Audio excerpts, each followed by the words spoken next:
Hello दोस्तों, आपके अपने चैनल नर्सिंग नॉलेज में स्वागत है। तो आज हम लोग देखेंगे लास्ट मिनट प्रैक्टिस, है ना। लास्ट मिनट प्रैक्टिस देखेंगे क्या पे, देखेंगे कम्युनिटी हेल्थ नर्सिंग पे। जैसे कि आप लोगों ने देखा मेरे वीडियो को बहुत लाइक किया, पसंद किया। कौन सा लास्ट मिनट जो गाइनो पे था वो ऑलमोस्ट कितना 35 to 40 जो मार्क्स का जा था वो हमने 17 मिनट के वीडियो में कवर कर लिया था ऑलमोस्ट, है ना। सब कुछ डील कर लिया था। उसमें से जितना भी मैंने 7 टॉपिक पढ़ाया था जिसमें से 4 आ गया था, है ना। 3 टॉपिक्स नहीं आए थे, ठीक है। तो बहुत सारा इंपॉर्टेंस जो जो था मुझे लगा हुआ इंपॉर्टेंस ये आ सकता है, तो वो आया भी, है ना। और लॉन्ग टाइप के वीडियो में मैंने पहले भी बना चुका हूँ और वो मात्र 3 वीडियो बनाया था जिसमें कि 9 वीडियो था, ठीक है। तो उसमें सारा कवर हो गया है। यदि आप मेरे व्यूअर हो तो आपको पता होगा, है ना। आप यदि मेरे चैनल पे पहली बार विजिट कर रहे हैं तो मेरे चैनल को सब्सक्राइब करें और लाइक करें, कमेंट करें और अपने फ्रेंड्स के साथ शेयर करें, है ना। अभी मैं इसके बाद फिर नेक्स्ट बनाऊंगा प्रैक्टिकल से रिलेटेड, कैसे क्वेश्चन पूछे जाएंगे, कौन से इंस्ट्रूमेंट यूज़ होते हैं काय के लिए, उस पर है, ठीक है। तो अभी प्रैक्टिकल जैसे कि आप लोग को होगा एग्जाम के बाद, तो प्रैक्टिकल के रिलेटेड भी कोई आपको इश्यू हो रहा हो तो आप मेरे से बता सकते हो। मैं पीडीएफ भी शेयर कर दूंगा, आप मेरे टेलीग्राम पे ज्वाइन कर सकते हो, है ना।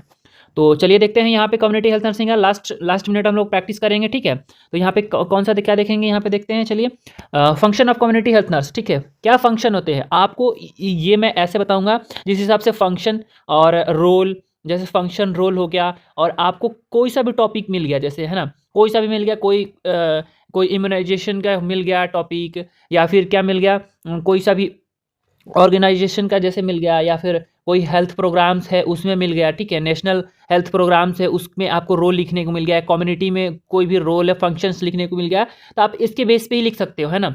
ये आपको याद रहेगा पॉइंट, 8 पॉइंट। तो आप वो 8 पॉइंट पे क्या कर सकते हो, पूरे कॉपी भर सकते हो यदि उस पर रोल आ जाए कम्युनिटी के, तो, है ना। कम्युनिटी हेल्थ देखो, जो गायनो है वो क्या है कि वो एग्जैक्ट आंकड़ा मांगता है ना। बस इसमें क्या है कम्युनिटी में कि आपको कुछ डेट्स याद रखने होंगे, है ना। डेट्स यदि आप याद रखोगे तो आपका एकदम एग्जैक्ट होगा। बाकी आपको डेट्स नहीं भी याद है तो क्या होगा, आपको ये पॉइंट टू पॉइंट लिख दोगे तो क्या होगा, मार्क्स अच्छा गेन होगा। क्योंकि ये जो होता है ये क्या होता है, ये लिखना होता है, इसमें हिस्ट्री ज़्यादा, हिस्ट्री जैसा रहता है, लिखना होता है, ठीक है।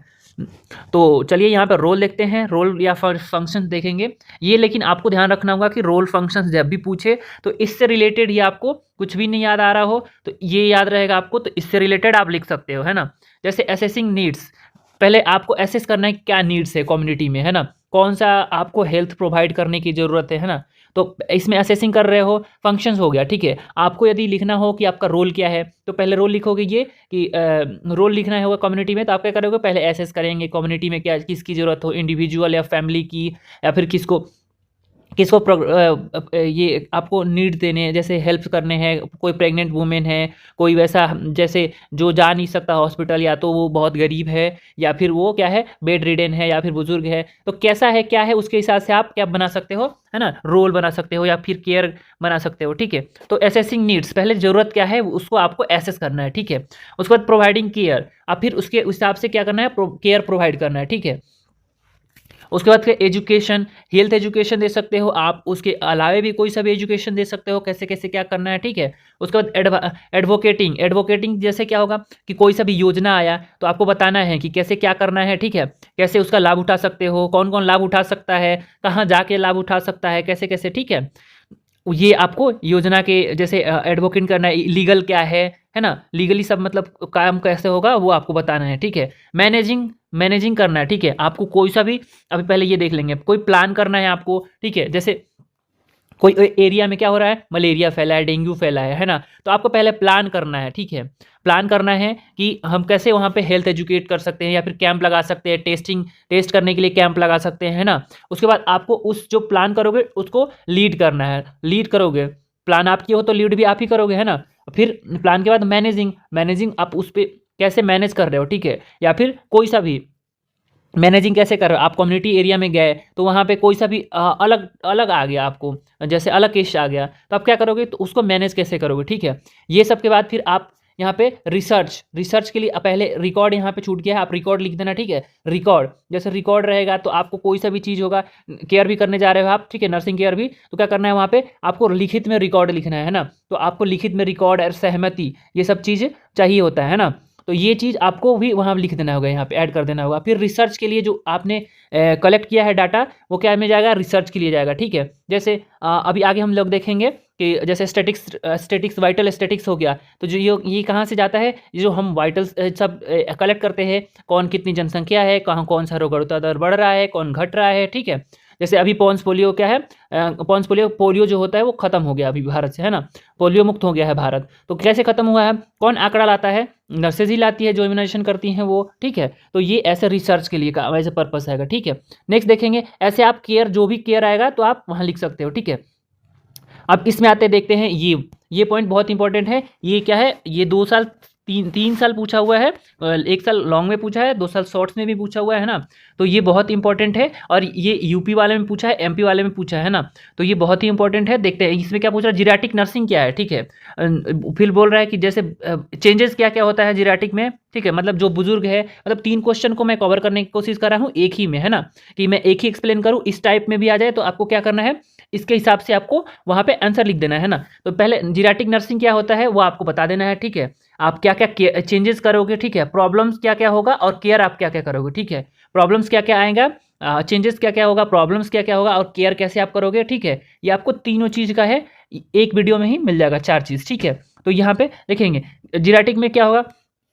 जैसे पता ही है कि जीरियाट्रिक मतलब क्या होता है, जो बुजुर्ग लोग होते हैं उनकी नर्सिंग देखभाल करना जीरियाट्रिक नर्सिंग कहलाता है। ये डेफिनेशन लिखने के बाद फिर आप लिख सकते हो, है ना, कि क्या क्या चेंजेस होगा। चेंजेस में क्या क्या प्रॉब्लम होगी, चेंजेस और प्रॉब्लम सब सेम ही है ना। और केयर कैसे दोगे आप स्किन चेंज हो गया जैसे, ठीक है, मान लो कि स्किन चेंज हो गया, मतलब उनके जो हाथ पैर है, चेहरे की जो स्किन है वो झुर्री हो गई, है ना। झुर्री मतलब कैसे पतला पतला हो जाता है, देखे होंगे आप, झुर्री पड़ जाती है ना। तो वैसे हो गई है, तो क्या होगा, उनके प्रॉब्लम होगी। और क्या होता है इसकी वजह से, जो जैसे ग्रिप भी नहीं बन पाता अच्छे से, है ना, मस्कुलोस्केलेटन जो होता है वो भी वीक हो जाता है।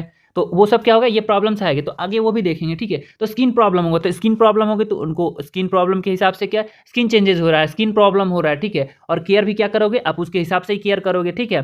तो स्किन केयर क्या करना है, आपको बहुत सॉफ्टली हाथ से कुछ करना है, ऐसे रफली नहीं करना है, ठीक है। और कैसे, बहुत सॉफ्टली, और बहुत जैसे नरिशमेंट के लिए उनको क्या, कोकोनट ऑयल्स की वो लगाने को बोलेंगे, ठीक है। और ड्राई मतलब ड्राई नहीं रखने को बोलेंगे उसको, ठीक है। हमेशा मॉइस्ट, जैसे कोई मॉइस्चराइजर क्रीम लगा के ऐसे रखने को बोलेंगे, ठीक है। नेक्स्ट जो है, और क्लीन हाइजीन रखने को बोलेंगे, ठीक है। ये सब क्या है, स्किन में आ गया, ठीक है। गैस्ट्रोइंटेस्टाइनल में क्या क्या चेंजेस आया जाएगा, यहाँ पे ये देखेंगे। गैस्ट्रोइंटेस्टाइनल में जैसे क्या होगा, उनका जो डाइजेशन जो होता है वो क्या होता है, स्लो हो जाता है, ठीक है। डाइजेशन स्लो हो जाता है, जिसकी वजह से क्या, उनको कॉन्स्टिपेशन भी होने लगता है, ठीक है। तो प्रॉब्लम कॉन्स्टिपेशन होने लगेगा, ठीक है। उसके बाद जो पाइल्स भी हो जाता है, क्योंकि वेरिकोज वेन हो जाते हैं ना, वेन जो होते हैं वो क्या होते हैं, वहाँ पे ज़्यादा वो हो जाते हैं, तो इसलिए पाइल्स हो जाते हैं। पाइल्स भी होने का ज़्यादा उनको चांसेस रहता है ना। तो उस हिसाब से केयर करेंगे, ठीक है। गैस्ट्रोइंटेस्टाइनल में क्या हो रहा है, चेंज हो रहा है, उसमें क्या हो रहा है, और क्या होगा, इनका जो दांत होगा,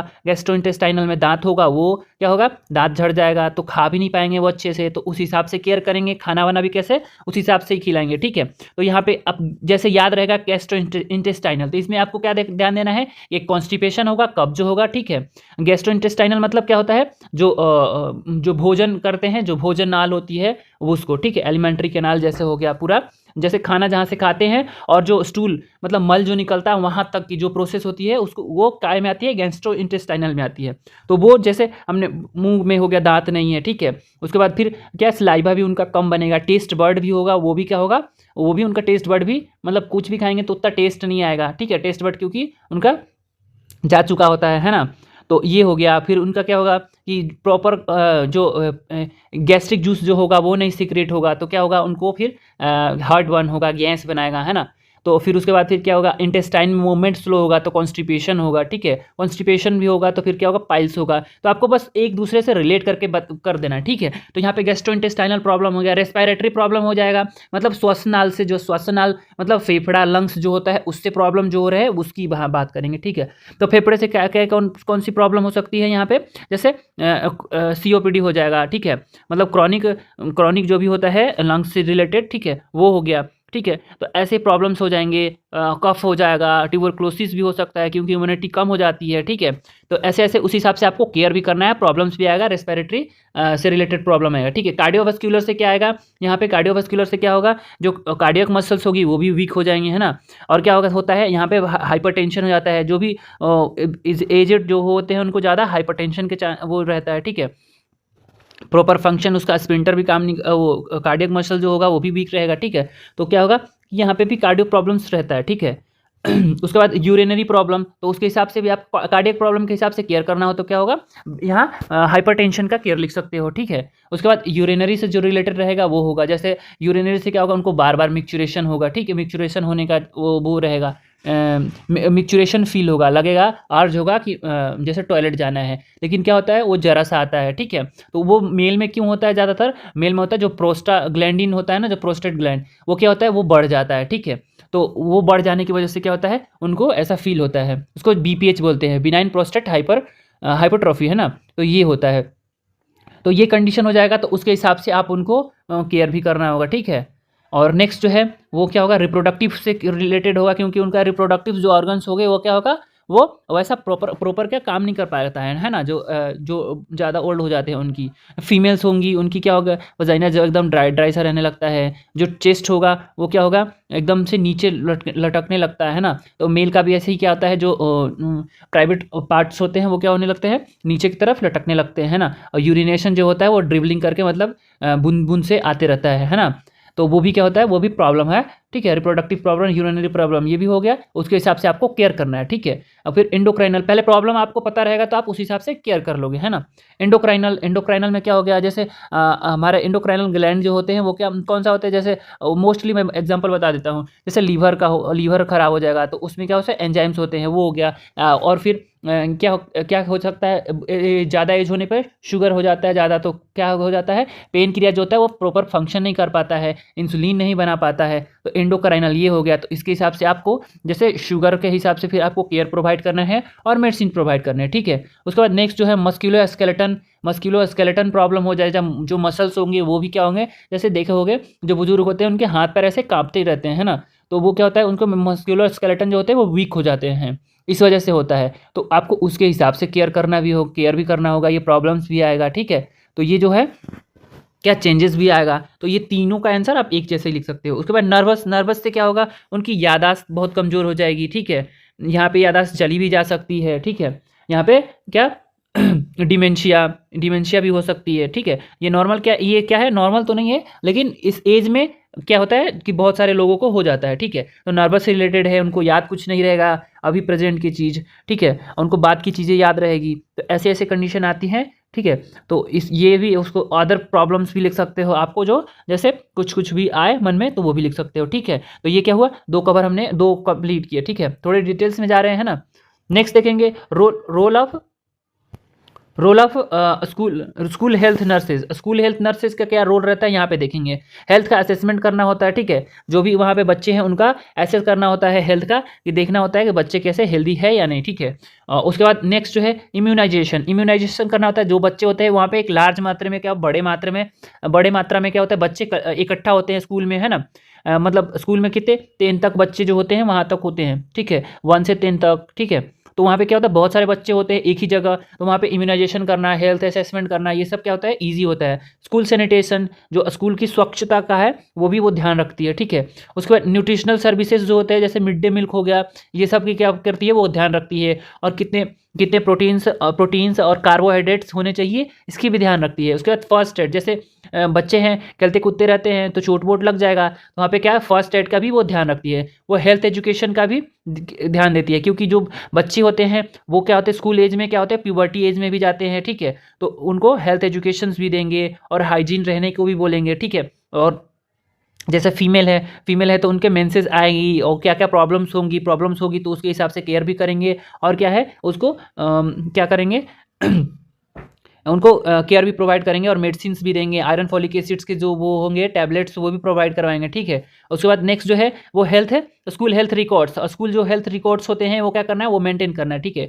कि कौन मतलब कौन बच्चा की एज कितना है, उस वो ग्रोइंग हो कितना ग्रो कर रहा है, उसका वेट कितना है, ग्रो कर रहा है कि कहीं माल न्यूट्रिएंट तो नहीं हो रहा है। उसके बाद इम्यूनाइजेशन उसका कौन कौन सा लगा, उसके बाद और क्या देखेंगे कि कोई डिजीज तो नहीं हुआ इसको क्रॉनिक, है ना। तो ये सब क्या है, स्कूल हेल्थ रिकॉर्ड भी मेंटेन करेंगे, ठीक है। नेक्स्ट जो है जननी सुरक्षा योजना, यहाँ पे जननी सुरक्षा योजना बहुत ही इंपॉर्टेंट है ना। जननी सुरक्षा योजना ऐसा है कि बहुत बार पूछा है, ठीक है। तो आपको जननी सुरक्षा योजना क्या है आपको देख लेना है एक बार अच्छे से, ठीक है। वैसे मैं आपको एक बार बता ही दूंगा, ठीक है, सुपरफिशियली।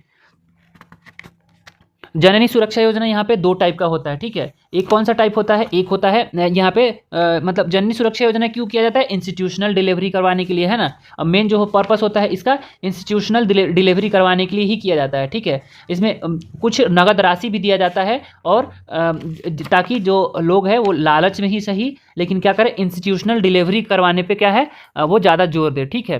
तो यहाँ पे ये रहता है, ठीक है। तो जैसे यहाँ पे दो स्टेट जो होते हैं पूरे देश में, है ना, हमारे देश में जो है उनको दो स्टेट मतलब दो टाइप के स्टेट में बांटा गया, ठीक है। एक जो है लो परफॉर्मिंग स्टेट में बांटा गया। लो परफॉर्मिंग में क्या होता है, लो परफॉर्मिंग मतलब वैसे राज्य को रखा गया जो जिनकी हेल्थ जो स्थिति है वो डाउन है ना। मतलब कि जो मान के चलो मैं बताता हूँ ऐसे लैंग्वेज में, जो गरीब राज्य हैं उनको क्या किया गया, उनको इस में रखा गया, ठीक है। तो उसमें कौन कौन से राज्य आते हैं, जैसे मध्य प्रदेश हो गया, राजस्थान हो गया, छत्तीसगढ़ हो गया, उत्तर प्रदेश हो गया, ठीक है, उत्तरांचल हो गया, जम्मू कश्मीर, उड़ीसा, बिहार, झारखंड, असम, ये सब क्या है, ये सब उसके अंडर में आते हैं। ये सब राज्य जो है उनकी क्या है, स्वास्थ्य व्यवस्था जो है वो उतनी अच्छी नहीं है, तो इसलिए उनको लो परफॉर्मिंग में रखा गया ताकि जो भी प्रेग्नेंट वुमेन है वो क्या करे, इंस्टीट्यूशनल डिलीवरी करवाए, ठीक है, हॉस्पिटल में जाकर डिलीवरी करवाए ताकि क्या हो, जच्चा बच्चा दोनों सुरक्षित रहे और जिसकी वजह से क्या हो, देश की जो हेल्थ स्टेटस है, जो मदर मोर्टेलिटी रेट है वो क्या हो, कम हो सके, इन्फेंट मोर्टेलिटी रेट कम हो सके, है ना। तो इसके लिए जो राशि दिए गए वो अलग अलग थे, ठीक है। तो जैसे हम जान गए लो परफॉर्मिंग स्टेट और एक हाई परफॉर्मिंग स्टेट। तो लो परफॉर्मिंग स्टेट में भी दो, जैसे ग्रामीण क्षेत्र होंगे, ठीक है, विलेज वाले होंगे, और दूसरे जो होंगे शहरी वाले होंगे, है ना। एक विलेज वाले होंगे, ठीक है, और एक सिटी वाले होंगे, ठीक है। तो जो विलेज वाले में होंगे इसमें क्या कितना दिया जाता है, महिला जो होंगी, महिला जो फीमेल प्रेग्नेंट होगी, जो प्रेग्नेंट होंगी उनको 1400 रुपया दिया जाएगा, ठीक है, 1400 दिया जाएगा, ठीक है। और जो आशा होंगी, जो आशा वर्कर होंगी उनको क्या दिया जाएगा, उनको 600 दिया जाएगा, ठीक है। यहाँ पे दो टाइप का किया जाता है, जो आशा वर्कर होंगी उनको 600 दिया जाएगा और जो फीमेल प्रेग्नेंट है उनको 1400 दिया जाएगा। ये ध्यान रखना है आपको, यदि लॉन्ग टाइप में आ गया तो लिखना पड़ेगा, ठीक है। नेक्स्ट जो है वो शहरी क्षेत्र में कितना दिया जाता है, वो 1000 शहरी क्षेत्र में दिया जाता है। लो परफॉर्मिंग की बात कर रहे हैं अभी हम ना, लो परफॉर्मिंग में 1000 दिया जाता है शहरी क्षेत्र में और 200 आशा जो बहन होती है उनको दिया जाता है। नेक्स्ट देखेंगे यहाँ पे, नेक्स्ट देखेंगे क्या क्या देखेंगे, हाई परफॉर्मिंग स्टेट क्या होता है, यहाँ पे देखेंगे हाई परफॉर्मिंग स्टेट क्या होता है, जो ऐसे राज्य हैं जो जिनकी स्वास्थ्य व्यवस्था जो है वो ठीक है, ठाक है ना। बट ये क्या है, जननी सुरक्षा योजना पूरे देश में लागू है ना। तो यहाँ पे भी महिला को जैसे शहर और गांव होंगे वहाँ पे भी जो हाई परफॉर्मिंग है वो भी, ठीक है। तो महिला जो है उनको जो विलेज एरिया में होगा उनको कितना दिया जाएगा, ग्रामीण क्षेत्र में जो होंगे उनको दिया जाएगा, महिला को 700 रुपये दिया जाएगा और 200 रुपये किसको, आशा जो दीदी होंगी, आशा बहन जो होंगी उनको दिया जाएगा, ठीक है। और फिर शहरी क्षेत्र में जाएंगे तो 700 रुपये दिया जाएगा हाई परफॉर्मिंग स्टेट वाले में ही, है ना, और 200 रुपये आशा दीदी को, ठीक है। बस ये आपको ध्यान रखना है कि 200 आशा दीदी को सब में मिलेंगे, बस एक जो लो स्टेट में ग्रामीण क्षेत्र होंगे वहाँ पे 600 मिलेंगे, ठीक है। बाकी आपको ग्रामीण ये लो परफॉर्मिंग में 1400 1000 रुपये मिलेंगे किसको, ये जो प्रेग्नेंट वुमेन है उसको, और हाई परफॉर्मिंग में 700 और 600 मिलेंगे किसको, जो प्रेग्नेंट फीमेल रहेंगी उनको, ठीक है। तो ये जननी सुरक्षा योजना हो गया। इसका मेन जो एम क्या था, एम वही था कि इंस्टीट्यूशनल जो डिलीवरी होगा उसको करवाने का, ठीक है। यहाँ पे ऑब्जेक्टिव्स देखेंगे, ऑब्जेक्टिव्स देखेंगे क्या ऑब्जेक्टिव्स था, मेटरनल मोर्टेलिटी और मोबिलिटी रेट को कम करना था, ठीक है। मेन जो इसका ऑब्जेक्टिव मोटिव जो बोले वो क्या था, मेटरनल मोर्टेलिटी रेट को कम करना, ठीक है। उसके बाद इन्फेंट मोर्टेलिटी और मोबिलिटी रेट को कम करना, ठीक है, यहाँ पे दोनों को कम करना है, और इंस्टीट्यूशनल डिलीवरी को बढ़ावा देना था, ठीक है। ये जो था उसका ऑब्जेक्टिव्स था, मैंने यहाँ पे भी मेंशन कर दिया, ठीक है। लेवल जैसे अभी पूछ सकता है, लेवल ऑफ प्रिवेंशन या level of health care, level of health care क्या होता है और लेवल ऑफ प्रिवेंशन क्या होता है, यहाँ पे देखेंगे। प्राइमरी होता है, सेकेंडरी होता है और टर्सरी होता है, ये आपको ध्यान रखना होगा। First year community health nursing में भी आप पढ़े होंगे, है ना। प्राइमरी में क्या होता है यहाँ पे मैं बता देता हूँ आपको, ठीक है। प्राइमरी में क्या होता है, प्राइमरी में जैसे कोई भी डिजीज होने से पहले ही प्रिवेंट करते हैं, जैसे इम्यूनाइजेशन के जैसे BCG का हमने टीका लगाया एट बर्थ, ठीक है, या DPT का लगवाया, ठीक है। तो उससे क्या होता है, उससे होता है कि जो भी जैसे आगे होने वाले ट्यूबरक्लोसिस से बचाया जा सकता है बच्चे को, ठीक है। जैसे DPT हो गया, इसमें क्या होता है, तीन जो जानलेवा बीमारी होती है उनसे क्या होता है, उनसे बचाया जाता है, ठीक है। तो ये क्या क्या प्राइमरी हो गया, मतलब हम प्रिवेंशन कर रहे हैं पहले ही, ठीक है। कोई होने से पहले ही वैक्सीन, जैसे कोविड का वैक्सीन सबने लगवाया, तो वो क्या है, प्राइमरी प्रिवेंशन हो गया या फिर प्राइमरी हेल्थ केयर हो गया, ठीक है। तो ये प्राइमरी ये इसको बोलते हैं। सेकेंडरी किसको बोलेंगे, जैसे किसी को हो गया, ठीक है, किसी को हो गया तो क्या करना है, डायग्नोस करना है और इलाज ट्रीटमेंट करना है उसका, ठीक है। तो वो सेकेंडरी में आ गया कौन सा, उसको क्या डायग्नोस करना है और ट्रीटमेंट करना है। और टर्सरी में क्या हुआ कि वो क्या हुआ, उससे जो वो ग्रसित हो गया है, ठीक है। जैसे अब कोई भी चीज़ से कोई ग्रसित हो गया, जैसे क्या हो गया, जैसे अल्कोहल विड्रॉल सिंड्रोम आ गया, अल्कोहल का एडिक्शन हो गया, या फिर किसी चीज़ का एडिक्शन हो गया, तो क्या करना है आपको, उसको रिहेबिलिटेट करना है, ठीक है। या फिर किसी एक्सीडेंट में उसका पैर हाथ कट गया, ठीक है, तो उसको क्या किया जाएगा, उसको गवर्नमेंट जो देती है, क्या देती है, विकलांगता का सर्टिफिकेट देती है। क्यों देती है, ताकि जो उसकी लाइफ जो है वो थोड़ी ईजी हो जाए, जैसे उसको ट्रैवलिंग में भी छूट मिले, उसको गवर्नमेंट जॉब में भी छूट मिले, है ना। तो ये सब क्या क्या किया जाता है, टर्सरी किया जाता है, ठीक है। तो ये प्राइमरी, सेकेंडरी और टर्सरी, ये हुआ 3 टाइप का, ठीक है। प्राइमरी में क्या पहले ही प्रिवेंट करते हैं, सेकेंडरी में क्या हो गया तो क्या करते हैं, डायग्नोस करते हैं और ट्रीटमेंट करते हैं। टर्सरी में क्या होता है कि बहुत ज़्यादा हो गया, कोई डिफॉर्मेलिटीज आ गया, तो उसको क्या रिहेबिलिटेट करते हैं, या फिर उसको पुनर्वास के लिए, जैसे रिहेबिलिटेट के लिए क्या करते हैं, उसको कुछ जैसे सुविधा उपलब्ध करवाते हैं, ठीक है। नेक्स्ट जो है वो आयुष आपको क्या करना है, आयुष आपको पढ़ लेना है, ठीक है। A फॉर आयुर्वेदा होता है, U फॉर यूनानी होता, Y फॉर योगा होता है, U फॉर यूनानी होता है, S फॉर सिद्धा और H फॉर हेमोपैथी। आपको ये टॉपिक कवर कर लेना है, ठीक है। आयुर्वेद क्या होता है ये पता ही है आपको। आयुर्वेद जो है वो क्या है, इंडिया का सबसे प्राचीन वो है जो जड़ी बूटियों द्वारा किया जाता है। योग जो है मुद्राएं द्वारा, अलग अलग मुद्राएं द्वारा किया जाता है। यूनानी जो है ये भी क्या कहते हैं, ये यूनानी जो है प्रिवेंटिव क्यूरेटिव पे काम करता है, ठीक है। ये भी जड़ी बूटी द्वारा ही, कितने जड़ी बूटियों को मिलाकर बनाया जाता है। सिद्धा जो है ये भी जड़ी बूटियों द्वारा ही बनाया जाता है, ठीक है। यूनान जो है वो सबसे प्राचीन है और यूनान से आया था, इसलिए यूनानी उसका नाम है, ठीक है। हेमोपैथिक जो है उसको क्या फर्मेंटेशन करके बनाया जाता है, वो भी आयुर्वेद से। आयुष का मतलब मेन क्या है, पर्पस यही है कि उसका गवर्नमेंट, इंडिया गवर्नमेंट में लागने का, इसका जो है साइड इफेक्ट क्या होता है, बहुत ही कम या ना की मात्रा होता है ना। जो अंग्रेजी जो एलोपैथी होता है उसका क्या होता है, उसका इफेक्टिव तो होता है, लेकिन वो क्या है, लॉन्ग टर्म साइड इफेक्ट भी दे जाता है, ठीक है। इसका क्या है कि लॉन्ग टर्म साइड इफेक्ट नहीं रहता है, ठीक है। तो यहाँ पे मेन मोटिव यही था, आपको आयुष में क्या क्या होता है इसका फुल फॉर्म तो याद करना है, और क्या होता है उसमें थोड़ा थोड़ा सुपरफिशियली देख लेना है, क्योंकि आयुष यदि आ जाए तो क्या करना है आपको वहाँ पे डील कर देना है, ठीक है। नेक्स्ट क्या देखेंगे, रूरल हेल्थ सर्विसेज देखेंगे। रूरल हेल्थ सर्विसेज में कौन कौन सा आता है, यहाँ पे विलेज हेल्थ लेवल पे, जैसे विलेज हेल्थ लेवल पे कौन कौन सा आता है, विलेज हेल्थ लेवल पे आता है आशा हो गई, आंगनबाड़ी हो गई, ठीक है, ANM हो गई, ये सब क्या हो गया, ये सब दाई हो गई, ANM नहीं होती है, दाई हो गई, वो क्या में आती है, विलेज लेवल पे, ठीक है। उसके बाद सब सेंटर पे क्या आता है, वो 3 से 5,000 तक जनसंख्या को, 5,000 तक की जनसंख्या को कवर करता है, ठीक है। और इसमें कौन सा होती है, एक मेल हेल्थ वर्कर, एक फीमेल हेल्थ वर्कर, ठीक है। यहाँ पे 2 होते हैं, और यहाँ पे सबसे ज़्यादा इम्यूनाइजेशन किया जाता है, ठीक है। इम्यूनाइजेशन सेंटर इसको बोला जाता है, ठीक है। इसके बाद प्राइमरी हेल्थ सेंटर किसको बोलते हैं, प्राइमरी हेल्थ सेंटर के लिए कितना चाहिए, 30,000 से 50,000 चाहिए, ठीक है, जनसंख्या, ठीक है यहाँ पे। और ये इतने जनसंख्या को कवर करता है, और ये क्या है, ये CHC के अंडर में आता है, ठीक है। CHC के अंडर में ये आता है और इसके अंडर में ये आता है, ठीक है। तो ये आपको ध्यान रखना होगा, ठीक है। नेक्स्ट जो है कम्युनिटी हेल्थ नर्सिंग जो है वो 80,000 से 1,20,000 जनसंख्या को कवर करता है, ठीक है। ये इसको फर्स्ट रेफरल यूनिट भी बोला जाता है, ठीक है। ये भी ध्यान रखना होगा, क्योंकि ऑब्जेक्टिव में भी आ सकता है, ठीक है। फर्स्ट डायग्नोस्टिक सेंटर बोले तो PSC को बोलना है, ठीक है, क्योंकि यहाँ पे क्या होता है, लैब रहता है, ठीक है। उसके बाद यदि फर्स्ट रेफरल यूनिट बोले तो कम्युनिटी हेल्थ सेंटर को बोलना है आपको, ठीक है। यहाँ पे ये भी टॉपिक आप कवर कर लेना, क्योंकि ये PHC CHC भी पूछ सकता है, ठीक है। नेक्स्ट देखेंगे अर्बन हेल्थ सर्विसेज देखेंगे। यहाँ पे अर्बन हेल्थ सर्विसेज में क्या क्या होता है, जैसे स्पेशलिस्ट हो गया हॉस्पिटल, कोई भी चीज़ का, आई हॉस्पिटल हो गया, कैंसर हॉस्पिटल हो गया, स्किन हॉस्पिटल हो गया, तो ये स्पेशलिस्ट हो गया। टीचिंग हॉस्पिटल, जैसे कोई कॉलेज में पढ़ रहा है तो कॉलेज के साथ में वो पढ़ाई भी करा रहा है और इंस्टीट्यूट भी करा रहा है, बट ये क्या है, ये साथ में है, ठीक है। जैसे हमीदिया कॉलेज हो गया, ठीक है, तो वहाँ पे क्या नर्सिंग भी कराता है और क्या करता है, वहाँ पे ट्रीटमेंट भी होता है, ठीक है। टीचिंग हॉस्पिटल उसको हो गया बोलेंगे, ठीक है। जैसे गांधी मेडिकल कॉलेज जहाँ जहाँ पे भी है वो। नेक्स्ट जो है डिस्ट्रिक्ट हॉस्पिटल क्या होता है, जिला वाला हॉस्पिटल जो होता है वो, ठीक है। उसके बाद सैटेलाइट हॉस्पिटल। सैटेलाइट हॉस्पिटल ऐसा होता है कि उसका ब्रांचेज अलग अलग होते हैं, ठीक है। जैसे इंस्टीट्यूट तो है कहीं पे, ठीक है, इंस्टीट्यूट कहीं और है और उसका जो ब्रांच है हॉस्पिटल वो कहीं और है, ठीक है। सैटेलाइट मतलब दूर है, मतलब एक या फिर एक ब्रांच जो है वो ब्रांच, दो ब्रांच अलग अलग है, ठीक है, दूर दूर है। सैटेलाइट ये हो गया। डिस्पेंसरी में वही होता है वहाँ पे डायग्नोस किया जाता है और दवा दिया जाता है, ठीक है।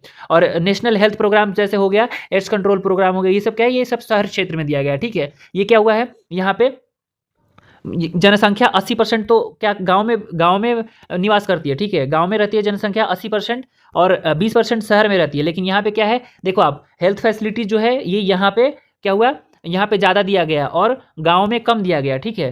तो ये यहाँ पे क्या है कि हेल्थ प्रॉब्लम्स में आएगा, ठीक है, वो आगे हम देखेंगे।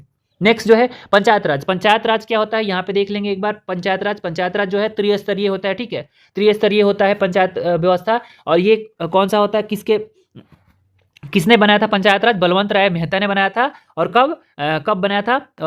1959 में। आपको यदि आंकड़ा याद रहा तो ठीक है, क्योंकि जो मेन है वो आंकड़ा पे ही डिपेंड रहता है, बट आंकड़ा याद भी नहीं तो आप मेन ऐसे लिख सकते हो, ठीक है।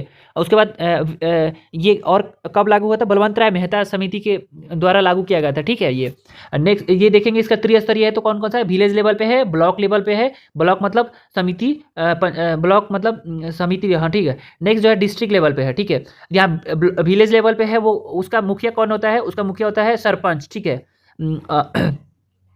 विलेज लेवल पे क्या मुखिया होता है, ठीक है। ग्राम जो सभा होता है, ग्राम सभा होता है, ये क्या होता है, ये मिनिमम 200 की जनसंख्या होना चाहिए, ठीक है, मिनिमम 200 का जनसंख्या होना चाहिए और एक गांव में, ठीक है। और कौन कौन इसका सदस्य होते हैं? सदस्य गांव के सभी लोग जो 18 साल से ज़्यादा और जिनके वोटर लिस्ट में नाम हो वो इसकी सदस्य होते हैं। और साल में 2 बैठक कम से कम आपको कराना होता है, जो गाँव में हो रही प्रॉब्लम्स पे चर्चा करता है, ठीक है, जो गाँव में समस्या हो रही है उस पर चर्चा करता है, उसका निवारण किया जाता है।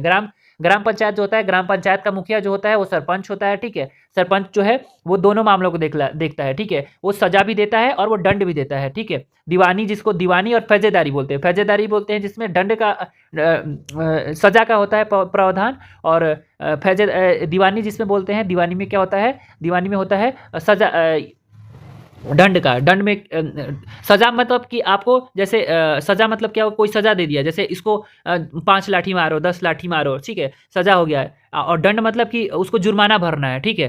तो और दंड बट क्या है, 10,000 से ज़्यादा का जुर्माना नहीं दे सकते, उससे ज़्यादा का होगा यदि तो क्या उसके मामला जो होगा वो कोर्ट में जाएगा, ठीक है। तो इसका यहाँ पे ये लिमिट भी कर दिया गया था, ठीक है। नेक्स्ट देखें ब्लॉक लेवल। ब्लॉक लेवल मतलब समिति, जिसको पंचायत समिति बोला जाता है, ठीक है। ब्लॉक लेवल पे पंचायत समिति बोला जाता है, ठीक है। यहाँ का जो हेड होता है वो पंचायत समिति होता है, बट ये किसके अंडर में आता है?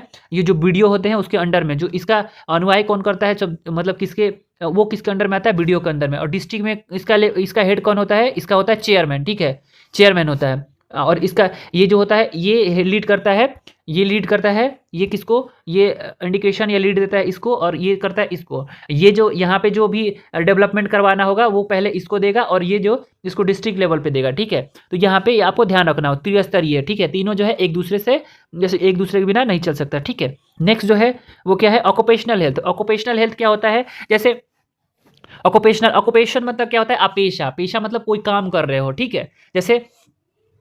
जैसे हम नर्सेज हैं, ठीक है, हम नर्सेज हैं तो क्या होगा, हम हॉस्पिटल में काम कर रहे हैं तो हमें क्या होगा, प्रिक होने का चांसेस रहता है, ठीक है। इंजेक्शन जो होता है, निडल जो होता है वो प्रिक होने का चांसेस रहता है, ठीक है। तो कोई भी उनको कोई जैसे HIV हो, हेपेटाइटिस हो, ठीक है, तो ऐसे बीमारी जो है वो क्या है, हमें भी होने का चांसेस रहता है। तो इसका मतलब है ऑक्यूपेशनल मतलब आप पेशा जो काम कर रहे हैं उसमें रहते हुए क्या हो रहा है, किसी को डिजीज हो रहा है, ठीक है। तो वो उसको क्या बोलते हैं? ऑक्यूपेशनल हेल्थ या फिर ऑक्यूपेशनल डिजीज बोलते हैं, ठीक है। तो ऑक्यूपेशनल डिजीज कौन कौन सा होता है? यहाँ पे ऑक्यूपेशनल हेल्थ यदि आएगा आपको तो मेंशन करना होगा, ठीक है। एंथ्रोकोसिस क्या होता है? कोयले के जो धूल से होता है उसको एंथ्रोकोसिस बोलते हैं। बैगोसिस किसको बोलते हैं? जो गन्ना का डस्ट होता है, गन्ना जो जैसे गन्ना कोल्हू में जो निकलता है, गन्ना रस निकलने के बाद क्या होता है, वो सूखा सा एकदम ड्राई सा हो जाता है, तो उसमें जो होता है उसको बैगोसिस बोलते हैं, ठीक है। नेक्स्ट जो होता है बाइसिनोसिस किसको बोलते हैं? जो कॉटन डस्ट होता है उससे निकलता है उसको बाइसिनोसिस बोलते हैं, ठीक है।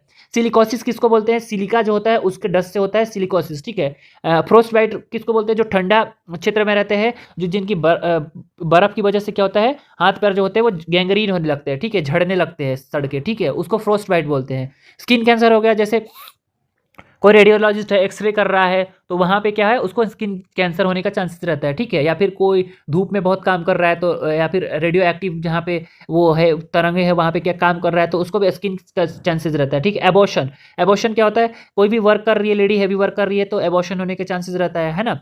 उसके बाद हेडक, हेडक तो नॉर्मल सी चीज़ है, ऑक्यूपेशनल हेल्थ में आता है हेडक, कोई भी काम कर रहे हो आप तो हेडक होता ही होता है, ठीक है। उसके बाद ऑक्यूपेशनल कैटरेक्ट होता है, जैसे कि कोई काम कर रहा है, जैसे वेल्डिंग वाला काम कर रहा है, तो वेल्डिंग वाला काम कर रहा है तो क्या होगा, उसको ऑक्यूपेशनल कैटरेक्ट होने का चांसेस रहता है, ठीक है। उसको आंख में क्या होगा, मोतियाबिंद हो जाएगा, ठीक है। फार्मर लंग्स क्या होगा, जैसे किसान जो है अपना खेत में काम कर रहा है तो क्या होगा, उसको इसकी जो जो आता है पराली जो होता है उससे धूल निकलता है, उसकी वजह से फेफड़े खराब होते हैं, जिसको क्या बोलते हैं, फार्मर लंग्स बोलते हैं, ठीक है। तो ये जो हुआ occupational. Major health problem in India, major health मतलब कि सबसे बड़ी मात्रा में पाए जाने वाले हेल्थ प्रॉब्लम इंडिया में क्या है, यहाँ पे मेंशन करना है, आपको बताना है, ठीक है। एक जो पहला जो है पॉपुलेशन, पॉपुलेशन जो है कैसे करेगा इफेक्ट, यहाँ पे देखेंगे। पॉपुलेशन जब बढ़ेगा तो क्या होगा, संसाधनों की कमी होगी, संसाधनों की कमी होगी तो क्या होगा, सब फिर क्या होगा, बेरोजगारी बढ़ेगी, भूखमरी बढ़ेगी, क्राइम बढ़ेगा, ठीक है। तो ये क्या है, ये पॉपुलेशन प्रॉब्लम हो गया, ठीक है। नेक्स्ट जो है वो इन्वायरमेंटल एंड सैनिटेशन प्रॉब्लम, जैसे क्या है कि कोई भी अपना घर साफ करता है और बाजू वाले में फेंक देता है ना। जैसे कि शहर में क्या होता है, कहीं भी खाली हो जमीन तो क्या करते हैं लोग, वहाँ से फेंक देते हैं खाली जगह में, है ना। पर क्या होता है वहाँ पे फिर कितने सारे क्या होता है, गंदगी फैलता है, उसकी वजह से क्या होता है, मच्छर पनपते हैं और बहुत सारे क्या होता है प्रॉब्लम्स आने को चांसेस रहता है। या फिर नाली जो है, नाली खुली है तो ये क्या है, एनवायरमेंटल एंड सैनिटेशन प्रॉब्लम ये हो गया, ठीक है। एग्जाम्पल मैं दे रहा हूँ, इससे आप इसको डिटेल्स में पढ़ना हो तो पढ़ सकते हो, है ना। न्यूट्रिशनल प्रॉब्लम कैसे हो गया, जैसे जैसे क्या हो रहा है, उसको न्यूट्रिशनल प्रॉब्लम हो रहा है, क्वाशियोरकोर और मरासमस हो रहा है, तो क्या हो रहा है, उसको प्रोटीन और एनर्जी का क्या हो रहा है, कमी मिलने के कारण से क्या हो रहा है, प्रॉब्लम हो रहा है। न्यूट्रिशनल प्रॉब्लम में यही नहीं कि केवल माल न्यूट्रिएंट ही होता है, कुछ कोई चीज़ें ऐसे होता है जो ओवर चीज़ें खा लेता है। जैसे शहर में जो होते हैं उनके बच्चे देखो वो बहुत ज़्यादा हेवी होते हैं, मोटे मोटे होते हैं, तो इसका मतलब क्या है कि वो कुछ भी चीज़ ऐसे ज़्यादा खा रहे हैं ना, ज़्यादा फैट जो है वो कंज्यूम कर रहे हैं, तो उनको क्या होगा, आगे चल के हार्ट प्रॉब्लम्स होने का चांसेस रहेगा, है ना। तो यहाँ पे कोलेस्ट्रॉल वो ज़्यादा इंटेक कर रहे हैं तो क्या होगा, उनको आगे चल के हार्ट से रिलेटेड प्रॉब्लम होने का चांसेस रहता है ना। तो ज़्यादा भी खाना क्या प्रॉब्लम ही है, कम भी खाना प्रॉब्लम ही है ना। तो न्यूट्रिशनल प्रॉब्लम यहाँ पे है, ठीक है। उसके बाद कम्युनिकेबल डिजीज, कम्युनिकेबल डिजीज वैसा डिजीज है जो एक हेल्दी व्यक्ति को दूसरे व्यक्ति जो है इन्फेक्ट करता है, उसको कम्युनिकेबल डिजीज बोलते हैं। जैसे कौन कौन सा हो गया कम्युनिकेबल डिजीज, डेंगू हो गया, मलेरिया भी हो गया, उसके बाद HIV एड्स हो गया, हेपेटाइटिस हो गया, ठीक है। ये सब जो एग्जाम्पल दे रहा हूँ, ठीक है, ये सब क्या है, कम्युनिकेबल डिजीज है, मतलब एक हेल्दी व्यक्ति को इफेक्ट कर रहा है, ठीक है। नेक्स्ट जो है non communicable disease, non communicable disease कैसे क्या क्या होता है, जैसे हाइपरटेंशन हो गया, ठीक है, उसके बाद शुगर हो गया, शुगर BP हो गया, ये सब क्या है, नॉन कम्युनिकेबल डिजीज है। कैंसर हो गया, ये सब क्या है, नॉन कम्युनिकेबल डिजीज है। तो ये सब भी प्रॉब्लम्स करते हैं, ठीक है, मेजर प्रॉब्लम्स है। क्योंकि यहाँ पे आपको देखोगे तो 50% लोग जो है वो 35-40 के बाद क्या है, उनको हाइपरटेंशन और क्या है, शुगर का प्रॉब्लम हो रहा है, डायबिटीज़ का। तो ये क्या है, नॉन कम्युनिकेबल डिजीज है, हार्ट से रिलेटेड प्रॉब्लम्स हो रहे हैं, है ना। नेक्स्ट जो है मेडिकल प्रॉब्लम, मेडिकल प्रॉब्लम जैसे कि हमने बताया था, क्या था ऊपर में बताया था, 80% जो है वो जनसंख्या काय में गाँव में निवास करती है और 20% जो है वो किस में करती है, शहरों में करती है। लेकिन यहाँ पे क्या हो रहा है, 80% जो सुविधा है वो किस में दिया जाता है, शहरों में दिया जाता है, और गाँव में 20% सुविधा दिया जाता है। कब दिया जाता है, जैसे कि मैं आपको यहाँ पे दिखा देता हूँ, है ना, कंफ्यूजन नहीं होना। देखो यहाँ पे विलेज लेवल में कितना, यहाँ पे 4 है, ठीक है। कौन कौन सा है, village level, sub centre, primary और कम्युनिटी हेल्थ नर्सिंग। बट यहाँ पे क्या है, यहाँ पे स्पेशलिस्ट है पहले तो, ठीक है। उसके बाद टीचिंग हॉस्पिटल है, वो भी बड़ा ही होता है, ठीक है। डिस्ट्रिक्ट हॉस्पिटल वो भी बड़ा ही होता है, सैटेलाइट हॉस्पिटल वो भी बड़ा होता है, डिस्पेंसरी छोटा होता है, ठीक है। लेकिन ये सब क्या होता है, ये बहुत बड़े बड़े होते हैं, ठीक है। डिस्पेंसरी छोटा हो गया, और ये नेशनल हेल्थ प्रोग्राम्स भी बड़े लेवल पे होते हैं। तो ये सब जो हेल्थ फैसिलिटीज़ है वो क्या है, शहरों में ज़्यादा दिया गया है, लेकिन जबकि जनसंख्या गाँव में ज़्यादा निवास करती है, ठीक है। तो यहाँ पे मेडिकल प्रॉब्लम इस वजह से भी, ये भी आप मेंशन कर सकते हो, ठीक है। वाइटल स्टैटिक्स क्या होता है, यहाँ पे देखेंगे। वाइटल स्टैटिक्स जो है वो एक क्या है, आंकड़ा है, आंकड़ा एकत्रित करना हो को वाइटल स्टैटिक्स के। और आंकड़ा क्या क्या करता है, यहाँ पे देखेंगे, जैसे डेथ हो गया, बर्थ हो गया, मैरिज हो गया, और डिजीज, कोई भी इलनेस या डिजीज कैसे हो रहा है, वो किस कारण से हो गया, ये सब का क्या है, डाटा कलेक्ट करना और गवर्नमेंट को देना, क्या होता है, ये वाइटल स्टैटिक्स होता है ना, ताकि गवर्नमेंट पता लगा पाए क्या हो रहा है,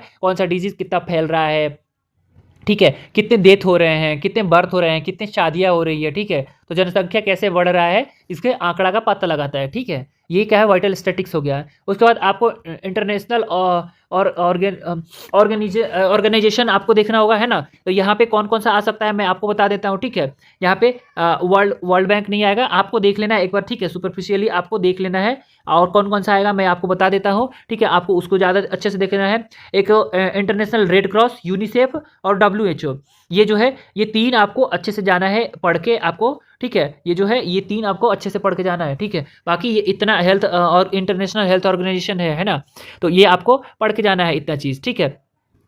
नेक्स्ट देखेंगे, वीडियो लंबा होगा जब मैं यदि डील करूंगा तो फैमिली प्रोग्राम्स। यदि फैमिली प्रोग्राम्स आए तो आपको कुछ नहीं करना है, फैमिली जो फैमिली प्लानिंग है, जो मेथड्स है, वो आपको वहाँ पे लिख देना, ठीक है। तो आपको यहाँ पे 2 चीज़ कवर हो जाएगा, फैमिली वेलफेयर यदि आया वो भी, और फैमिली प्रोग्राम के फैमिली प्लानिंग के जो मेथड्स आएगा वो भी, ठीक है। तो यहाँ पे जैसे आपको मैं यहाँ पे बता देता हूँ डायग्राम के मेथड से, है ना, डायग्राम के माध्यम से। तो मेथड्स यहाँ पे लिखा हुआ था वो कट गया है, ठीक है। मेथड्स में एक होता है टेम्प्रोरी होता है, एक परमानेंट होता है, ठीक है। परमानेंट में क्या होता है, परमानेंट में ये होता है कि हमेशा के लिए बंद हो जाता है, ठीक है। अब फिर से उसको जब फैमिली पूरी हो जाती है तो क्या करते हैं, उसको हमेशा के लिए क्या करते हैं, नसबंदी करवा देते हैं, जिसमें ट्यूबेक्टोमी और वेसेक्टोमी होता है, 2 टाइप का होता है, ठीक है। ट्यूबोक्टोमी क्या होता है, वो फीमेल में होता है, ठीक है। वेसेक्टोमी जो होता है वो मेल में होता है, ठीक है। ये ट्यूबनाल जो होता है उसको काट देता है, इसमें जो वेस्ट डिफरेंस होता है उसको काट देता है, ठीक है। काट, अब तो कट भी नहीं लग रहा, अब क्या होता है 2 गिठान मार दे रहा है, ठीक है, और काट भी नहीं रहे हैं, ताकि इन फ्यूचर कभी बेबी प्लान करने की जरूरत पड़ा तो वो निकाल सकते हैं, ठीक है। नेक्स्ट जो होता है टेम्प्रोरी, देखते हैं टेम्प्रोरी जो होता है ये पढ़ना होता है, ठीक है। टेम्प्रोरी होता है ये बैरियर मेथड होता है एक, ठीक है। उसके बाद नेचुरल होता है, हार्मोनल होता है, हार्मोनल या स्टेरॉयडल होता है, ठीक है। IUCD होता है। यहाँ पे क्या है, यहाँ पे 4 टाइप्स जो होते हैं मेन होते हैं, ठीक है। अब देखते हैं यहाँ पे जो बैरियर मेथड है उसमें कौन कौन सा आता है, मेल कॉन्डम, फीमेल कॉन्डम, ठीक है। फेम कैप क्या होता है कि जो सर्विक्स होता है वहाँ पे एक कैप जैसा रहता है वो लगा देते हैं, जिसकी वजह से क्या होता है, फेम कैप से क्या होता है, वो जो स्पर्म होता है मेल का वो यूटेरस में अंदर नहीं जाता है, तो जिसकी वजह से फर्टिलाइजेशन नहीं होता है, ठीक है। और वजाइनल डायफ्राम ये भी क्या करता है, ये भी जो सर्विक्स होता है उसकी ओपनिंग को रोक देता है, ठीक है। उसके बाद नेक्स्ट जो है नेचुरल मेथड देखेंगे। नेचुरल मेथड में कौन सा होता है, ब्रेस्ट फीडिंग। जो फीमेल ब्रेस्ट फीडिंग करा रही थी उनकी मैसेज भी 6 मंथ तक नहीं आता है, ठीक है। तो ये नेचुरल मेथड है, ठीक है। उसके बाद कैलेंडर मेथड। कैलेंडर मेथड में क्या होता है कि देखते हैं कि ओवुलेशन जब पीरियड होगा तो कैलेंडर मेथड से तब हम क्या करेंगे, तब क्या कॉन्डम का यूज़ करेंगे या फिर कोइटस इंटरप्ट करेंगे, ठीक है। और टेम्परेचर जो होता है वो क्या होता है, ओवुलेशन जब होता है तो क्या होता है, टेम्परेचर बढ़ जाता है। तो यदि आप कैलेंडर मेथड नहीं देख पाए तो क्या है, टेम्परेचर मेथड से भी आप कर जा सकते हो, ठीक है। नेक्स्ट जो है कोइटस इंटरप्ट। कोइटस इंटरप्ट क्या होता है, कोइटस मतलब इंटरकोर्स होता है, इंटरप्ट मतलब छोड़ देना, बाहर गिराना, ठीक है। तो क्या हो रहा है, इंटरकोर्स तो वो कर रहा है विदाउट कॉन्डम, ठीक है, लेकिन वो क्या कर रहा है, जो भी उसका स्पर्म सीमेन जो आ रहा है वो क्या कर रहा है, वो बाहर मतलब निकलते टाइम, इजेकुलेट होते टाइम वो बाहर निकाल दे रहा है, तो उसको क्या बोलते हैं, कोइटस इंटरप्ट बोलते हैं, ठीक है। नेक्स्ट जो होता है कौन सा होता है, हार्मोनल या स्टेरॉयडल। कौन कौन सा होता है, आईपिल्स हो गया, ठीक है। उसके बाद माला डी हो गया, माला एन हो गया, और अनवांटेड 72, इसको क्या बोलते हैं, इमरजेंसी कंट्रासेप्टिव पिल। इसको ऑप्शन में भी आ सकता है ऑब्जेक्टिव में, ठीक है। इसको क्या बोलते हैं, अनवांटेड को इमरजेंसी कंट्रासेप्टिव पिल्स बोलते हैं, ठीक है। अब यहाँ पे आते हैं IUCD। IUCD जो होता है वो भी 2 टाइप का होता है, एक हार्मोनल IUCD होता है, एक जो होता है मेटल या फिर नॉन हार्मोनल होता है, ठीक है। तो जिसमें कौन कौन सा होता है, हार्मोनल वाला में कौन सा होता है, वजाइनल रिंग होता है, मैंने एक एग्जांपल दिया है, यदि आपको ज़्यादा है तो आप ज़्यादा लिख सकते हो, ठीक है। और मेटल वाला में जो होता है वो कॉपर टी होता है, ठीक है। मेटल वाला में कौन सा होता है, कॉपर टी होता है, कॉपर टी भी होता है। और कॉपर जो होता है 200, 250, 375, 380 इस टाइप में भी आता है, ठीक है। तो ये आपको ध्यान रखना होगा। नेक्स्ट जो है वो कौन सा, हम इम्यूनाइजेशन शेड्यूल देखेंगे। आपको इम्यूनाइजेशन शेड्यूल भी एक बार देख के जाना है, यदि हो सके तो आप याद कर पाओ तो याद कर लेना, ठीक है। तो यहाँ पे इम्यूनाइजेशन कब कब देते हैं ये देखेंगे। एट बर्थ कौन कौन सा देते हैं, एट बर्थ कौन कौन सा देते हैं, BCG का देते हैं, पोलियो का देते हैं, हेपेटाइटिस का देते हैं, ठीक है। और OPV का देते हैं, OPV ओरल पोलियो वैक्सीन, ठीक है, ये देते हैं। और उसके बाद 6 वीक आपको जीरो डोज मतलब एट बर्थ देते हैं, ठीक है, एज में जो है। उसके बाद 10 वीक पे देते हैं, 14 वीक पे देते हैं, 9 मंथ पे या 12 मंथ पे देते हैं, ठीक है। 16 से 18 मंथ या 18 से 24 मंथ पे देते हैं, ये आपको पहले याद रखना है, ठीक है। उसके बाद OPV1 हो गया, ठीक है, यहाँ पे OPV1 हो गया। उसके बाद यदि BCG तब नहीं दिए हैं तो क्या यहाँ पे डोज बढ़ जाता है, ठीक है। उसके बाद 6 वीक पे यहाँ पे कौन कौन सा देंगे, BCG यदि नहीं दिए तो, ठीक है, OPV हो गया, हेपेटाइटिस B हो गया और DPT हो गया। यहाँ पे 3 चीज़ें देते हैं, ठीक है, यहाँ पे 3 चीज़ें देखते हैं। नेक्स्ट जो है 10 वीक पे भी देते हैं, OPV2 देते हैं, ठीक है। उसके बाद DPT2 देते हैं और हेपेटाइटिस B जो होता है वो 2 देते हैं, ठीक है। यहाँ पे मैं ओरली बता दे रहा हूँ क्योंकि वो आंकड़ा मुझे मिल नहीं पाया था, ठीक है। ये आप आंकड़ा इम्यूनाइज़ेशन शेड्यूल जो है यहाँ पे आप ये किसके नेशनल नेशनल इम्यूनाइज़ेशन शेड्यूल जो है वो इंडियन नेशनल इम्यूनाइज़ेशन शेड्यूल है, ये उसके तहत है। यदि आप चाहो तो इम्यूनाइज़ेशन शेड्यूल अच्छे से देख सकते हो और याद कर सकते हो, है ना? याद करके आप एक बार सुपरफिशियली भी देख के जाना, ठीक है? कुछ भी आए तो आप यदि इम्यूनाइज़ेशन शेड्यूल आए तो आप बना देना है, ठीक है? तो फ्रेंड्स ये सारे इंपॉर्टेंट्स टॉपिक था। मैं इम्यूनाइज़ेशन शेड्यूल मुँह से बोल के नहीं बता सकता, आपको एक बार देखना पड़ेगा, है ना? इम्यूनाइज़ेशन शेड्यूल याद ऐसे नहीं होगा, आप यदि 2 से 3 बार लिखोगे तो आपको याद हो जाएगा इम्यूनाइज़ेशन शेड्यूल। तो फ्रेंड्स कैसा लगा वीडियो? आई होप आपको अच्छा लगा होगा, है ना? और कोशिश करता हूँ कि ये भी वीडियो कम से कम 80% 90% क्या हो, टच कर जाए क्वेश्चंस को, ठीक है? अगला वीडियो मैं बनाऊँगा इंस्ट्रूमेंट पे, और कोई से भी आपको फाइल पे टॉपिक चाहिए तो आप बता सकते हो। वीडियो अंत तक देखने के लिए धन्यवाद।